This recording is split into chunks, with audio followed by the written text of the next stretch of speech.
మంచి మనసుంటే జీవితం నిన్ను గట్టిగా పరీక్షిస్తుంది. నీ ఓర్పుని చూద్దామని అంతా అందరూ ఎదురు చూస్తుంటారు. నీ మంచితనాన్ని అవకాశంగా తీసుకుంటారు. నీ ముందే అబద్ధాలాడతారు.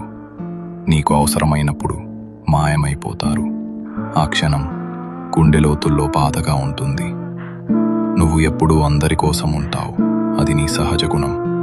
కానీ చివరకు నిన్నే పనికిరాని దానిలా చూస్తారు. అందరి కోసం నువ్వు ఉండి కూడా ఒంటరిగా మిగిలిపోతావు. కానీ ఈ చెడ్డ లోకంలో మంచిగా ఉండటం చాలామందికి అర్థం కాని గొప్ప బలం. నిన్ను వాడుకునే వాళ్ళ కోసం నీలోని మంచి వెలుగును తగ్గించుకోకు. అది బలహీనతలా అనిపించినా నిజానికి అది నీ గొప్ప బలం.